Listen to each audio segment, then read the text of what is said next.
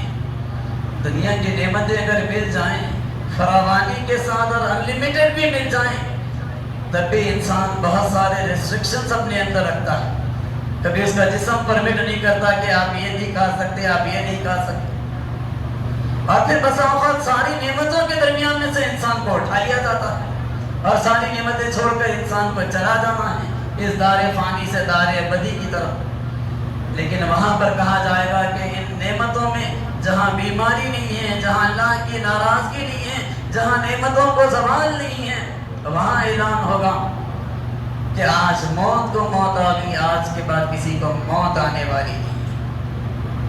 اور پھر اس کے بعد ایک مرحلہ وہ آئے گا کہ اہل جنت کے لیے نہایت ہی قیمتی قسم کے اونٹ لائے جائیں گے، جن کے اوپر سونے کی باریک چینیں لگی ہوئی ہوں گی۔ انہیں کہا جائے گا کہ اونٹوں پر سوار ہو جاؤ، بڑی تیز رفتاری کے ساتھ وہ اونٹ ایک مخصوص مقام پر اہل جنت کو لے جائیں گے، اور پھر اس کے بعد اہل جنت کو جنت کی سب سے قیمتی نعمت سے سرفراز کیا جائے گا، اور وہ نعمت یہ ہوگی کہ جب اپنے چہرے کو وہ اوپر آسمان کی طرف بلند کریں گے تو ان کا پروردگار ان کی نگاہوں کے سامنے موجود ہوگا۔ جب وہ اپنے پروردگار کو دیکھیں گے تو اس کے دیدار کی لذت ایسی لذت ہوگی کہ اہل جنت اس موقع پر جنت کی ہر نعمت کو بھول جائیں گے۔ محسوس ہوگا کہ جنت کی کوئی نعمت اس نعمت کے مقابلے میں کوئی قیمت نہیں رکھتی۔ اللہ کو دیکھنے کی لذت وہ لذت ہوگی، وجوہ یومئذ ناظرہ الی ربہا ناظرہ، چہرے تر و تازہ ہو جائیں گے اللہ کو دیکھنے کی وجہ سے، چہروں کے نور اور روشنی میں اضافہ ہو جائے گا خدا کو دیکھنے کے نتیجے۔ صحابہ نے پوچھا یا رسول اللہ، ایک ساتھ سارے اہل جنت اللہ کو دیکھنا چاہیں تو وہاں بھگدڑ نہیں بن جائے گی؟ اتنا بڑا ہجوم جب جمع ہو جائے گا تو اللہ کے رسول نے کہا کہ 14ویں رات کا چاند آسمان میں نکل جائے، درمیان میں بادل بھی نہ ہو، تو کیا اس چاند کو دیکھنے کے لیے بھگدڑ مچا کرتی ہے؟ صحابہ نے کہا کہ نہیں، اسے تو آسانی کے ساتھ سارے لوگ ایک ساتھ دیکھ سکتے ہیں۔ تو اللہ کے رسول نے فرمایا کہ اسی طریقے سے تم اپنے پروردگار کو دیکھ سکو، وہ رب جس کی خاطر دنیا میں ہم نے بھوکا رہنا گوارا کیا، وہ رب جس کی رضا کی خاطر ہم نے دنیا میں پیاسا رہنا گوارا کیا، وہ رب جس کی رضا کی خاطر ہم نے اپنی زبان کو لگام دی، وہ رب جس کی رضا کی خاطر راتوں کی نیندوں کو قربان کر کے لمبے لمبے قیام کے لیے اپنے آپ کو آمادہ کیا، وہ رب نگاہوں کے سامنے ہوگا اور اس کی رضامندی کے پروانے کے ساتھ ہوگا۔ اندازہ کیجئے کہ اہل جنت کی نعمت، ان کی خوشی اور ان کے اطمینان کی کیا کیفیت ہوگی۔ تو قرآن ابدی نعمتوں کے راستے کو بتلاتا ہے۔ پھر قرآن یہ بتلاتا ہے کہ ایسا نہیں ہے کہ اس کتاب کے نتیجے میں صرف ابدی نعمتوں کی جگہ ملے گی، بلکہ دنیا کی زندگی میں بھی اللہ رب العالمین وعدہ کرتا ہے، لیکن دنیا کی زندگی کا یہ وعدہ بھی کنڈیشنل وعدہ ہے، مشروط وعدہ۔ وعدہ یہ ہے کہ تؤمنون باللہ ورسولہ وتجاہدون فی سبیل اللہ باموالکم وانفسکم، اللہ پر ایمان لاؤ، اس کے رسول پر ایمان لاؤ، اس کی راہ میں جہاد کرو، جانوں سے اور مالوں سے. ذالکم خیر لکم ان کنتم تعلمون, یہ تمہارے لیے بہتر ہے اگر تم جانتے ہو. اس کا نتیجہ یہ نکلے گا یغفر لکم ذنوبکم, اللہ تمہارے گناہ معاف کرے گا. ویدخلکم جنات تجری من تحتها الانہار, ایسی جنتوں میں داخل کرے گا جن کے نیچے نہریں بہتی ہوں گی. ومساکن طیبۃ فی جنات عدن, جنت کے باغوں میں شاندار قسم کے مکان تمہارا مقدر بنائے جائیں گے. اور پھر اس کے بعد یہ بات بتلائی گئی کہ ذالک الفوز العظیم, اصل کامیابی تو یہ کامیابی. لیکن اس کے فوراً بعد اطمینان دلایا گیا وَأُخْرَىٰ تُحِبُّونَهَا نَصْرٌ مِّنَ اللَّهِ وَفَتْحٌ قَرِیب, وہ دوسری چیز جو تم چاہتے ہو اللہ تمہیں وہ بھی عطا کرے گا, اور وہ ہے کہ اللہ کی مدد دشمنوں کے اوپر کامیابی. وَبَشِّرِ الْمُؤْمِنِينَ, اہل ایمان کو بشارت دے دیجئے اے نبی صلی اللہ علیہ وسلم. تو قرآن صرف ابدی نعمتیں نہیں بتلاتا بلکہ دنیا کے اندر بھی اس بات کا اطمینان دلاتا ہے. حالات اس وقت امت مسلمہ ہند کے لیے بڑے نازک ہیں, بادل دندناتے ہوئے آ رہا ہے, اور اس بات کے لیے کوشاں کہ امت مسلمہ اپنے عقیدے اور آئیڈیالوجی سے دستبردار ہو جائے, امت مسلمہ اپنی تہذیب سے دور ہو جائے, امت مسلمہ اس زمین کے اوپر اپنے پرسنل لا سے دور ہو جائے. کبھی حجاب کے نام پر, کبھی طلاق ثلاثہ کے عنوان پر, کبھی یوگا کے نام پر سوریہ نمسکار, کبھی گھر واپسی کا نعرہ, دین کو چھوڑ کر ملت میں واپس آنے کا مطالبہ, اور پھر بات نہیں ماننے کے نتیجے میں کبھی فزیکل ٹارچر, کبھی موب لنچنگ, کبھی بہت ہی پلانڈ انداز کے فسادات, کبھی نسل کشی کی دھمکیاں. اس وقت امت مسلمہ آزمائش کے ایک شدید دور سے ہندوستان کے اندر گزر رہی ہے, اور حالات بتا رہے ہیں کہ مستقبل مزید سخت ہو سکتا ہے. ایسے موقع پر امت مسلمہ کو کیا کرنا چاہیے؟ 3 آپشن ہیں جو امت مسلمہ اس وقت اختیار کر سکتی ہے. ایک راستہ امت مسلمہ کے لیے ہے کہ جذباتی رد عمل کا راستہ اختیار کرے, ان پلانڈ قسم کا ریاکشن, ان آرگنائز قسم کا رد عمل, جہاں پر نہ تنظیم کی کوئی قوت ہو, نہ کوئی قائد کے زیر نگرانی کام ہو, جہاں پر نہ عاقبت اندیشانہ قسم کا ریزسٹنس ہو, اور جس کے نتیجے میں فوراً کوئی نتیجہ بھی نہ مل سکے, الٹا نقصان پر نقصان ہوتا چلا جائے.